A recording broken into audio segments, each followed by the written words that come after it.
Paris, year 1925. The country had just come out of a world war, and the world was turned upside down. At that time, there was a man sitting reading the newspaper like anyone else, but his eye caught a small piece of news, a piece of news no one would pay attention to. The news said that the French government was suffering from the cost of maintaining the Eiffel Tower, and there were suggestions to remove it because it had become a burden. Anyone who read this news would turn the page, except Victor Lustig. Victor saw this news as prey and saw himself as the hunter. He gathered the 5 biggest scrap dealers in France in a very luxurious hotel and sat with them in his capacity as a high-ranking government official. With extreme calm and terrifying charisma, he convinced them that the state had decided to sell the Eiffel Tower as scrap in secret because it feared public outrage, and that he chose them specifically because of their reputation. The man was selling the symbol of France while he did not own it at all. And not only that, he managed to discover which of the dealers was the greediest, focused on him, and made him pay a bribe so the deal would go to him. Victor took the check, cashed it, and fled to Vienna. The scrap dealers, out of sheer embarrassment, could not report to the police. What Victor did, Robert Greene did not call theft.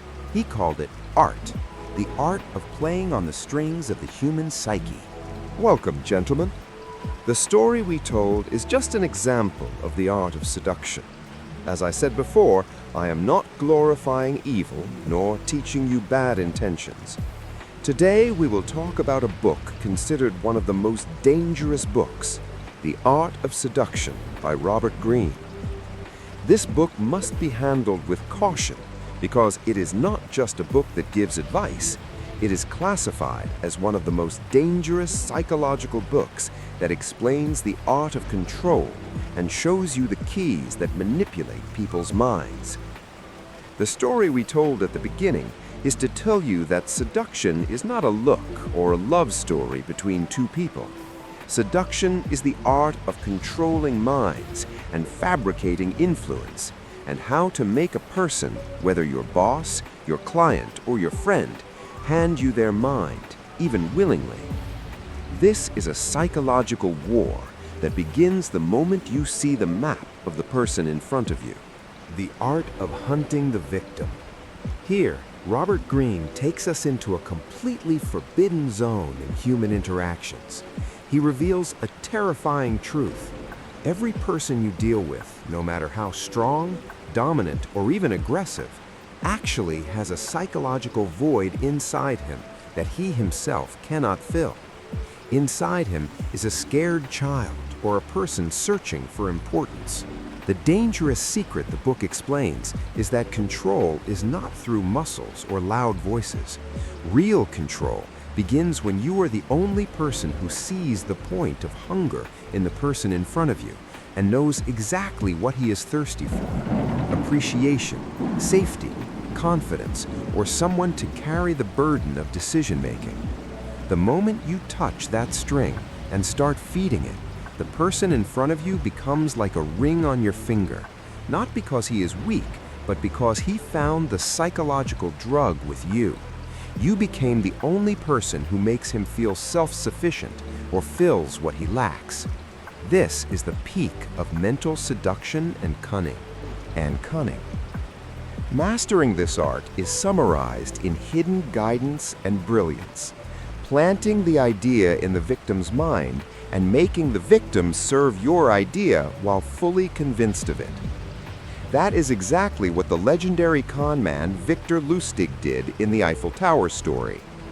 He targeted their psychological hunger to be the most successful and the first.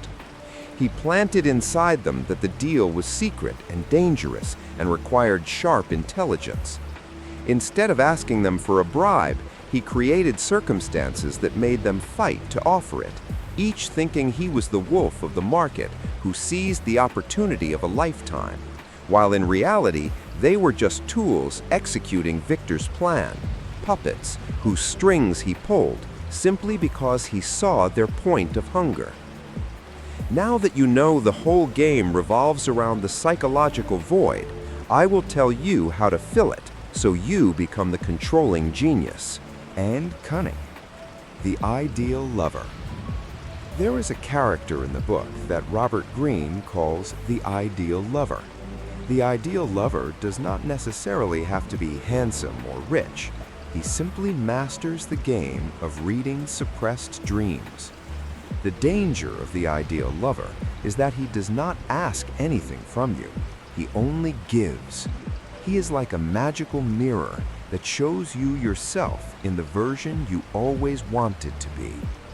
Every person in this world has an ideal scenario for his life, a buried scenario of things he wished he had done or lived.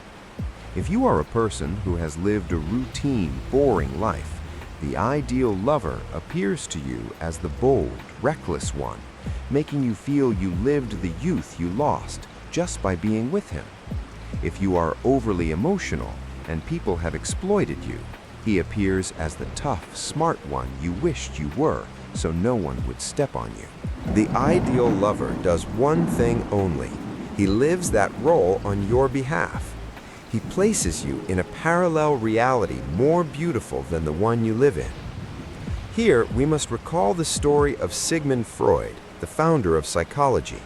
Freud used this mental seduction in a brilliant way. People did not go to him to be cured of illness.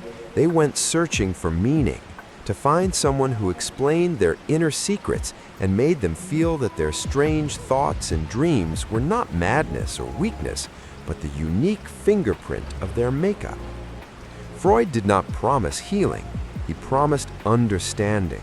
He did not say, "You will recover." He said, "I will understand you." And understanding is more dangerous than treatment. The same rule applies in business. The client does not really buy a product. He buys a new version of himself. He sees in you the image he wants to see in himself or his company. You are not selling him a product. You are selling him a fulfilled promise that makes him feel all the flaws of the past will be fixed with your presence. This is the true power and absolute cunning of the ideal lover. He completely forgets himself and sees the world entirely through your eyes. He knows exactly the incomplete perfection you wished to achieve and could not, and designs that role for you alone, to the point that he makes you forget your true self and melt into his presence, because you see in him the most beautiful and complete version of yourself. To understand who you are prey to and who in your life quenches that thirst, look at whom you are attached to and why, and be sure that the peak of seduction is not making someone love you. True seduction is making that person love his new self when he is with you. When that happens, you are no longer just a person. You become the raw material from which his new being is made. The art of manufacturing addiction. Greene said a sentence only those living among beasts understand. Anything guaranteed is destined for humiliation. The moment people feel you are guaranteed, stable, and always present in their lives, they start to see you as an acquired right. Your presence becomes like air, important but unnoticed. No one remembers you or feels your value unless you are cut off. That is why, if you want to always take your value, you must hold the balance of pleasure and pain in your hands.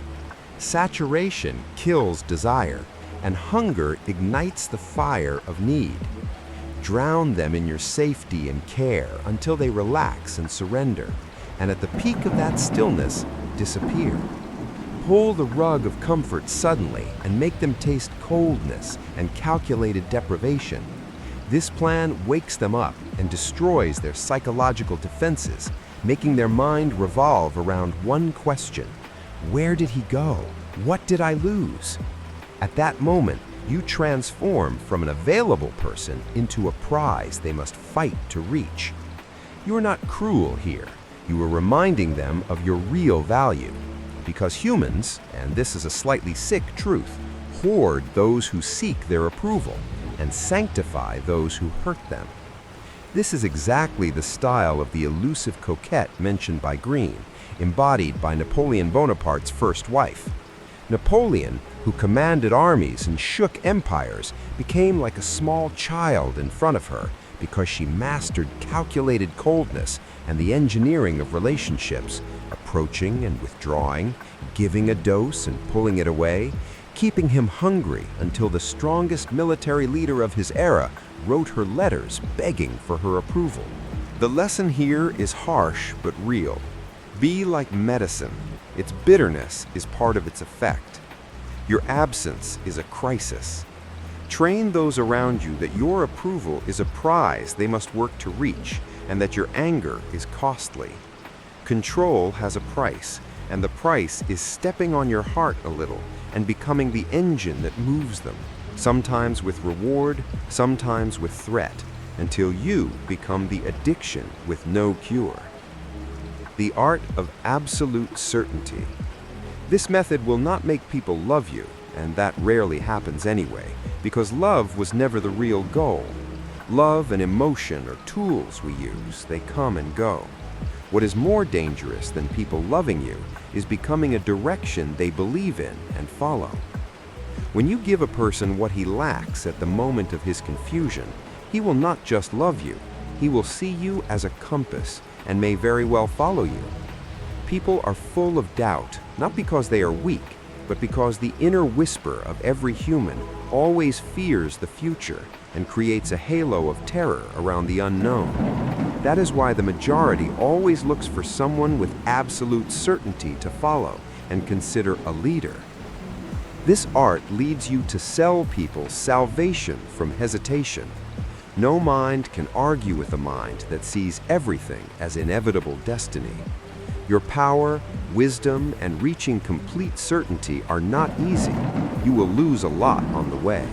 But reaching that certainty and stability means you have possessed all the tools of control. Here, Robert Greene mentions a brilliant personality type, one of the most dangerous of the 9 types explained in the book, the charismatic. Charisma here does not mean being stylish or funny. Charisma, according to Greene, is inner energy, your ability to appear as someone with absolute certainty at a time when everyone else is confused and full of doubt. He tells the story of an ordinary man who embodied this personality, Rasputin, a simple Russian peasant. His appearance was ordinary, his clothes shabby, his smell unpleasant. Logically, such a person could never enter a palace of rule. Yet he not only entered, he gained enormous political influence and direct influence over Tsar Nicholas II and Empress Alexandra, rulers of the Russian Empire, to the point that he interfered in appointing and dismissing ministers and controlling the state, until people considered him the actual ruler of the empire. Rasputin was a simple, mysterious peasant who claimed divine power to heal the sick. People saw something strange and incomprehensible in his eyes, a mix of holiness and evil. He had a powerful gaze and deep voice, and his confidence reached even the soldiers. One day, he entered the Empress Alexandra when she was devastated over her son, the crown prince, who suffered from hemophilia. Doctors and nobles stood helpless, unable to reach a cure, and every attempt made him worse. Rasputin was the only one who entered with calm and confidence, looked her in the eyes, and told her he alone held the secret to healing her son, a secret all doctors had failed to achieve. The Empress was collapsing, and the child was terrified. Fear raised his blood pressure, and panic caused faster bleeding. That was the doctor's failure. Rasputin's strength was not knowledge, but something stronger, absolute calm and singular certainty. When he entered the room, he did something simple no one else could do. He used his psychological magic to expel anxiety from the room.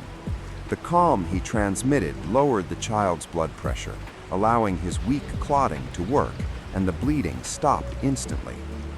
The Empress did not see what he actually did. She saw a miracle beyond science. Regardless of medical reality, The power was in her absolute belief, which transferred to Rasputin and increased his confidence. People smell weakness and hesitation. If you want to be the one in control, train yourself to be a source of certainty. When you speak, speak in terms of facts, not probabilities. Look into the eyes of the person in front of you with strength that feels like you are standing on solid ground and your steps are drawn before he even thinks of moving. Certainty is entering any place as if you memorized its soul and read the faces before they blink. Your words must be the last words spoken, your steps the first among all, and your eyes say what others' tongues fear to utter. When you pass among people, pass as if the ground itself opens a path for you. Rasputin did not enchant anyone. He simply understood something most people do not see. The moment he trusted himself, others treated him as a mirror of their comfort. Here, Greene means something deeper than certainty, the secret door that lets you enter people's minds without knocking. Whoever owns his certainty owns the scene, and whoever owns the scene directs the fate of everyone around him. The world does not show mercy to the shaky. It adorns itself for the strong and leans toward those who know who they are and where they are going. The art of creating an aura of comfort and trust. Greene explains here a very important point. Seduction does not always mean igniting desire. Sometimes it means extinguishing anxiety. People outside are fighting, competing, and judging each other in everything. That is why the person who creates a space with no judgment, pressure, or criticism becomes, in everyone's eyes, the only safe refuge. This art simply tells you, be the well in the desert. The person in front of you feels afraid and inadequate. With your intelligence, you make him feel like the most complete human being in the world. He feels the world is unjust. You become the ear that listens and affirms without debate. A brilliant philosophy says, when you make the person in front of you relax, he's forced to remove his armor. When the armor is removed, he becomes exposed. While you smile and nod, you can plant any idea in his subconscious. This may be misunderstood as kindness, but it is a cunning psychological and military tactic, disarming the opponent without a single bullet, anesthetizing logic so emotion takes the wheel. The master of this art, the professional who excels at this game, Greene calls him the magician. Here he does not mean a magician who pulls rabbits from a hat. He means a personality that listens more than it speaks, making you pour out everything inside you and giving you the feeling that he understands you deeper than you understand yourself. The magician avoids all forms of argument because argument awakens defenses, and he wants you asleep. He always praises your weaknesses. If you are stubborn, he calls you principled. If you are chaotic, he calls you an artist. He turns your flaws into strengths, making you feel a peace you never felt with anyone else. The magician plays on a deep need inside you, appreciation and approval. He sells you the illusion you want to believe about yourself. That is why his magic is irresistible. Creating an aura of comfort is essentially the art of social hypnosis. You build a wall of safety around the person, isolate him from the noise and cruelty of the world until he sees the outside world as a savage jungle and sees you as the only safe place. The moment he guarantees your safety, that safety turns into a noose around his neck. True magic is not obedience. Magic creates need. When you are the only source to satisfy that need, he will not just love your presence, he will breathe you. Remember always, humans do not search for truth. They search for what makes them feel they are right. Be the comfort, and you will be the master.